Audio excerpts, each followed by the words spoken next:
Uh-oh. Are y'all good? Everybody's good?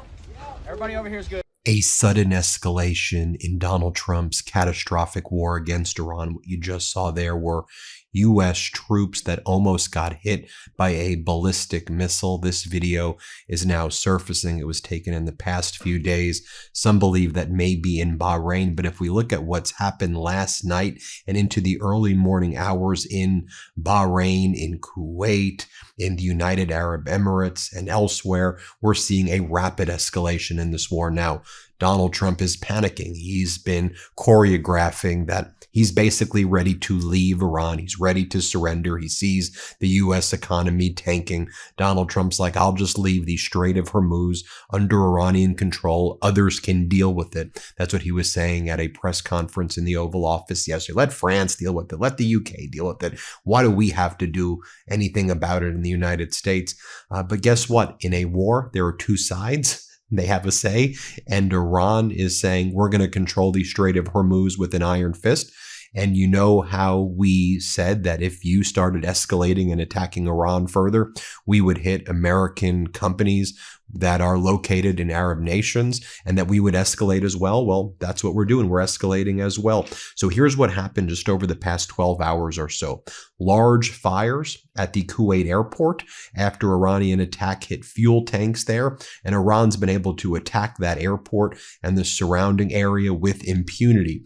Unknown projectiles were hitting tankers off the coast of Qatar. This is one of the more recent events where we see Qatar being hit yet again. There was a brief moment where Qatar was seemed to maybe, did they cut a temporary deal or do a temporary ceasefire to get Iran to stop retaliating against them.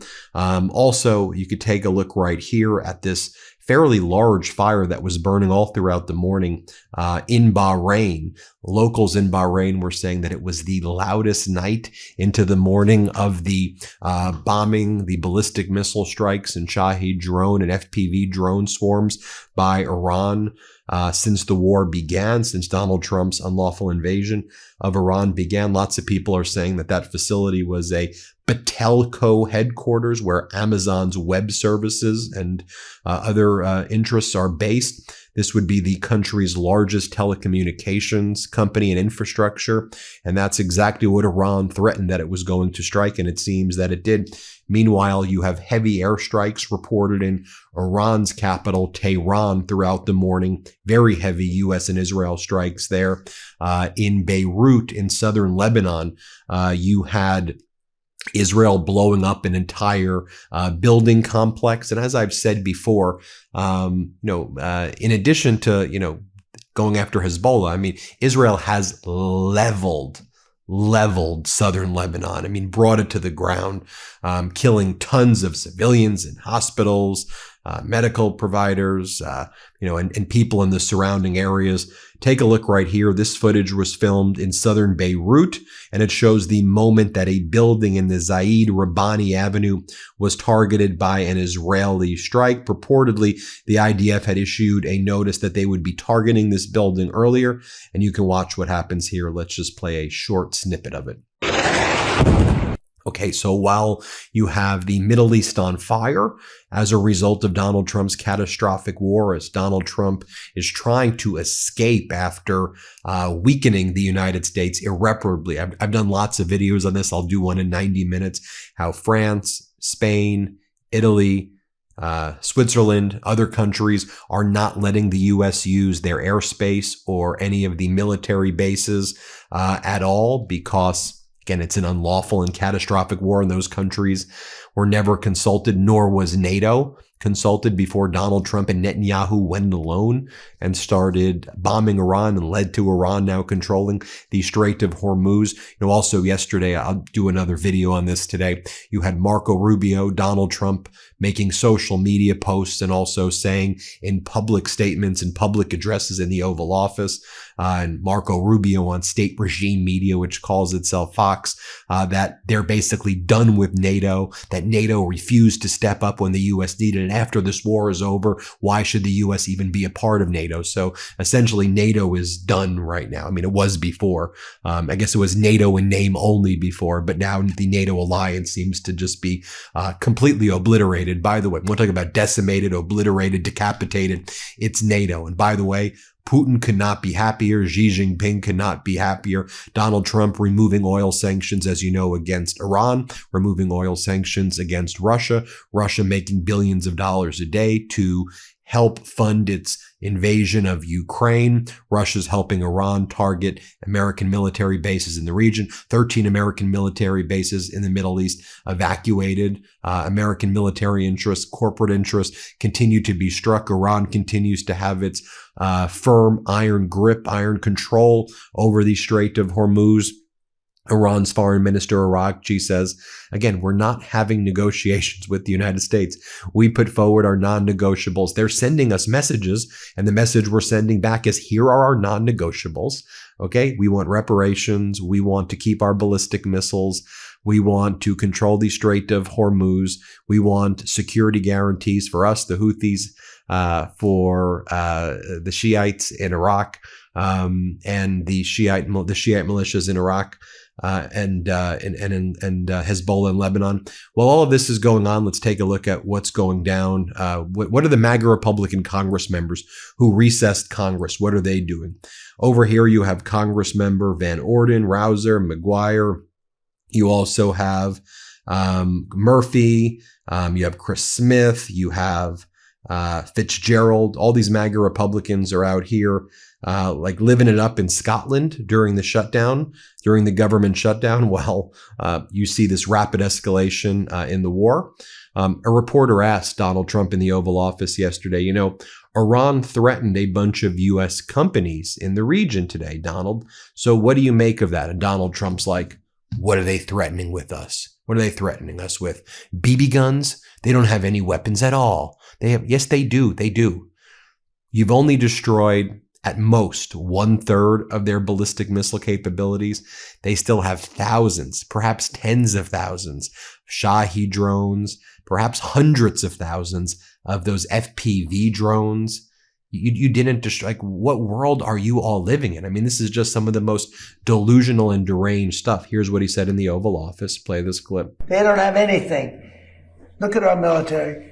The Democrats don't want that. And then he said in the Oval Office yesterday, he goes, when I read the New York Times, you would think that Iran's putting up a good fight. They're not. They've been decimated. They've been obliterated. They're not doing anything. They quite literally are. I mean, again, what world is he and these MAGA Republicans living in? I'm showing you the videos. I'm showing you the photos. Who controls the Strait of Hormuz now, Donald? If you've decimated them, just go take the Strait of Hormuz. It should be easy. Why is the Islamic Republic and the Iranian Revolutionary Guard still in control if you've utterly obliterated? Where are the people protesting on the street saying that they want Donald and Netanyahu like you promised were going to happen? Yeah, that was never going to happen. Utterly deranged. And by the way, there were protesters who wanted to get rid of the regime back in January, and you betrayed them. You threw them under the bus. You expect them right now to protest when you said that you would like to work with the Ayatollah while everybody clowns you and mocks you and laughs at you? What are you doing? Here's what he said about, you would think that they're putting up a good fight. They're not. We've decimated them. Play this clip. And when I read the fake New York Times, you take a look at it, it's like, oh, they're putting up a good fight. They're not putting up a fight. They're not even shooting at us, okay? We have planes. Planes are just ruling the sky. We have airplanes. Those two. We have airplanes. Nice, right? Lincoln with a little modern touch. The great Benjamin Franklin with a little modern touch. But think of it. They are roaming the skies over Tehran. They're not even being shot at because their equipment's been totally decimated. They have nothing to shoot. They have no Navy. They have no anything. And just think about this. They have no Navy. They have no military. They have no nothing. They're losing. They admit they're losing. They're begging to make a deal. And if you read the fake New York Times, a corrupt newspaper, where I'm suing them and I think I should do very well, but you would almost think, who's winning? And then you have Caroline Leavitt saying that tonight, Donald Trump will be holding a national address, 9 p.m. Eastern time. He will address the nation. What are you going to address the nation with? What are you going to say? What are you going to say? The Strait of Hormuz has been lost. The United States security umbrella in the Middle East, lost.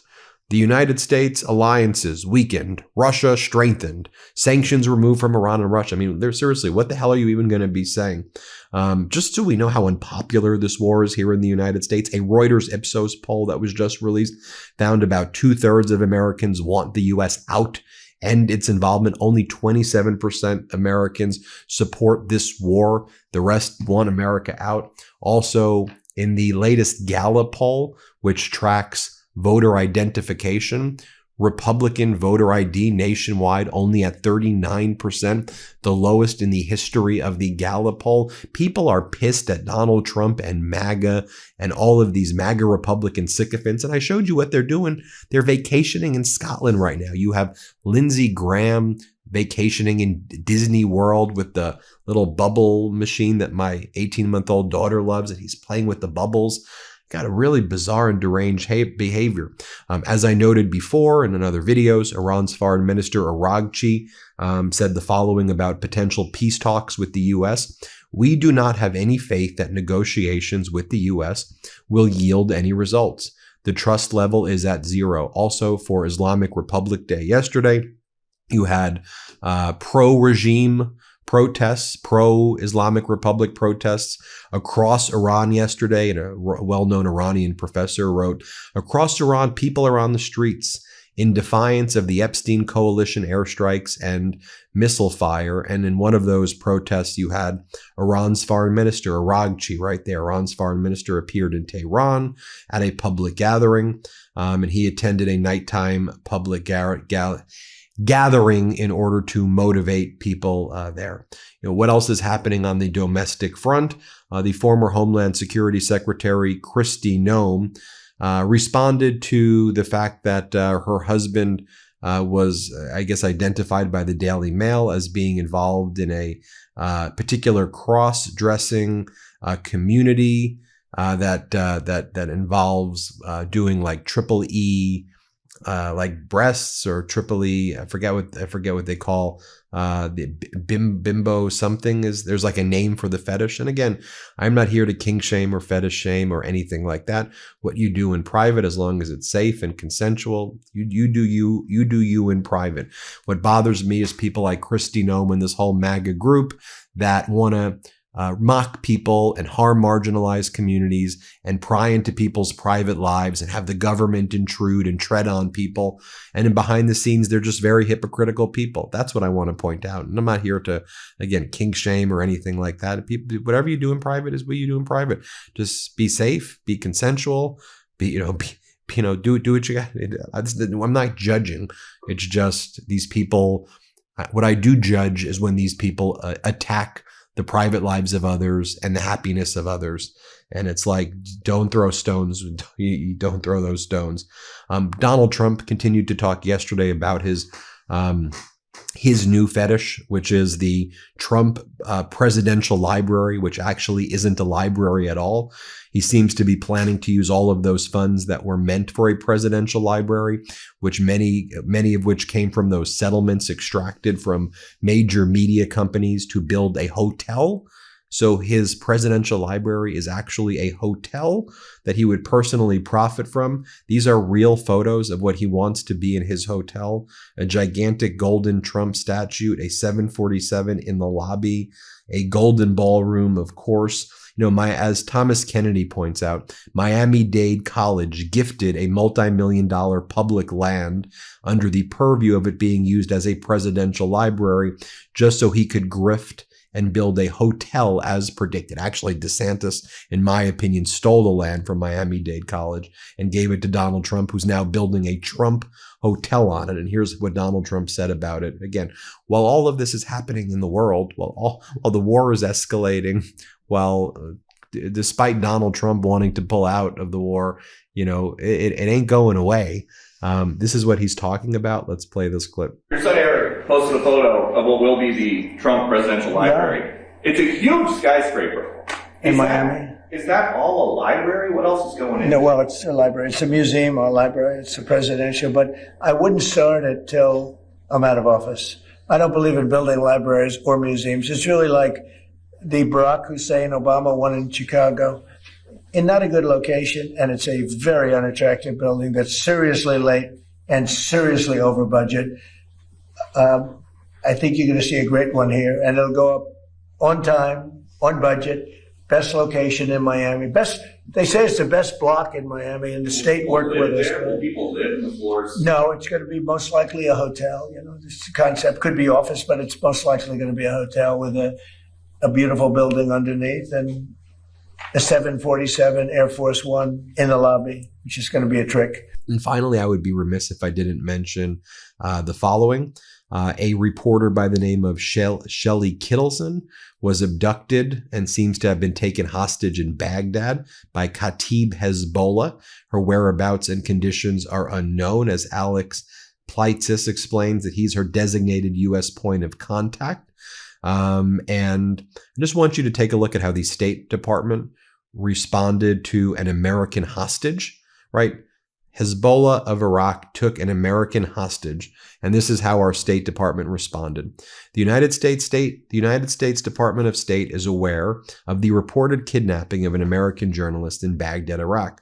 The State Department previously fulfilled our duty to warn this individual of threats against them, and we will continue to coordinate with the FBI to ensure their release as quickly as possible.